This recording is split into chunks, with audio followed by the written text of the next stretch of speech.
Jumpa lagi saudara-saudaraku. Assalamualaikum warahmatullahi wabarakatuh.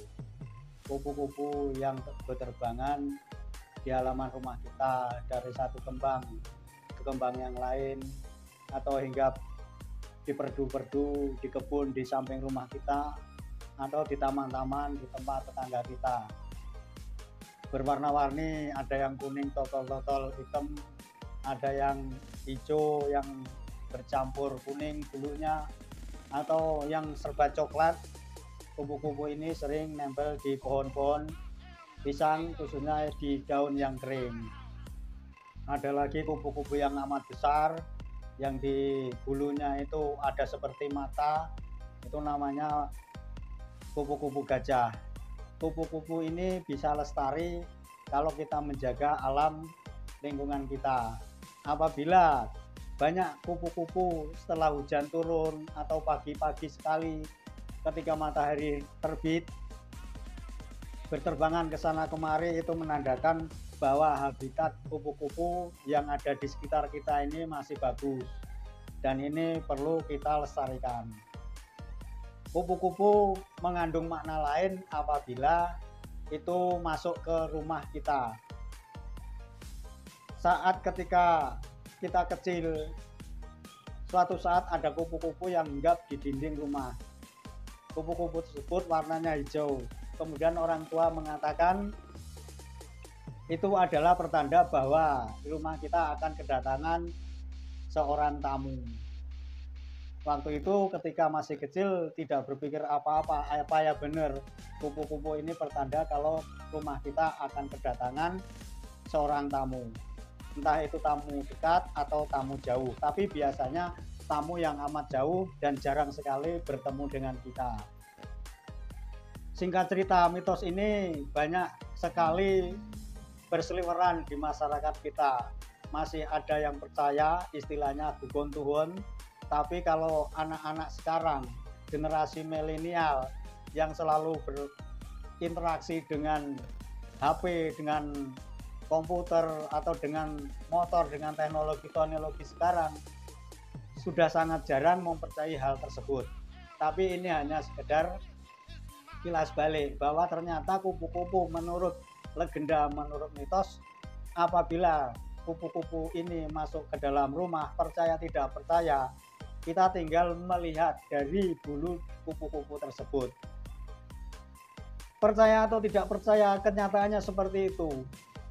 Kalau kita lihat ada kupu-kupu masuk ke rumah dan hinggap di dinding berwarna kuning bulunya, entah berapa lama, sehari atau 2 hari, betul-betul ada seorang tamu ke rumah kita. Antara percaya dan tidak, tapi kenyataannya seperti itu. Kembali kepada waktu masih kecil, ketika orang tua mengatakan bahwa besok atau lusa itu akan ada tamu, bahwa tamunya berwarna hijau, memakai baju warna hijau, karena memang waktu itu kupu-kupunya bulunya berwarna hijau. Selang berapa hari kemudian, 2 hari atau 3 hari, betul-betul ada tamu datang dari jauh.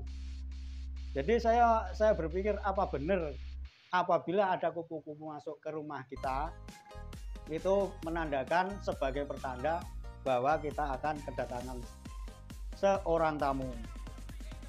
Terus bagaimana apabila tafsirannya kupu-kupu yang cerah warnanya kuning apabila memasuki rumah kemudian berputar-putar sebentar kemudian hinggap di dinding atau di kelambu, apakah itu pertanda bahwa akan ada jodoh yang datang yang akan melamar?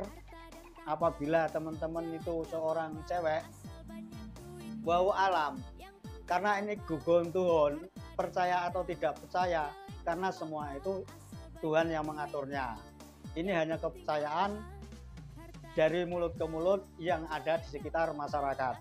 Untuk 100% kebenarannya kita tidak jamin, karena semua itu kalau tidak atas kehendak yang Maha Kuasa tentu saja tidak akan terjadi.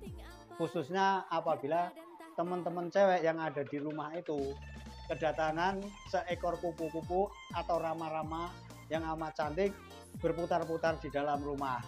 Wah, ini jodohku sudah dekat, wow alam. Tapi kita berharap cuma kepada Tuhan Yang Maha Kuasa. Semoga memang benar-benar teman cewek yang sudah mengharapkan pendamping sehidup semati akan segera datang. Kembali ke kupu-kupu yang lebih besar, misalnya kupu-kupu gajah. Nah, ini maknanya juga akan lain.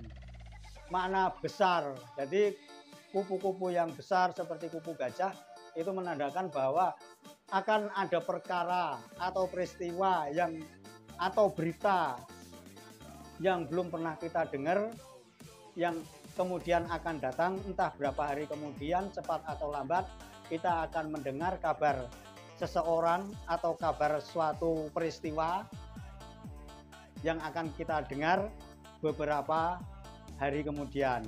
Ini hanya mitos, teman-teman. Jadi terus terang saja, ini tidak 100% adalah hukum yang mengatakan bahwa kupu-kupu yang datang ke rumah adalah merupakan akan terjadi peristiwa ini, kejadian seperti ini, atau tamu yang akan datang.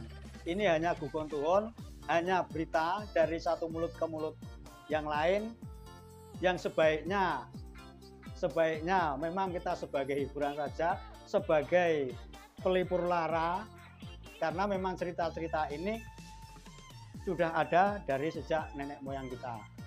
Kupu-kupu yang berterbangan di depan rumah dari satu bunga ke bunga yang lain, warna-warni bulunya, kemudian kesana kemari dari pohon pisang satu ke pohon pisang yang lain, adalah hiburan pandangan mata untuk kita sehari-hari.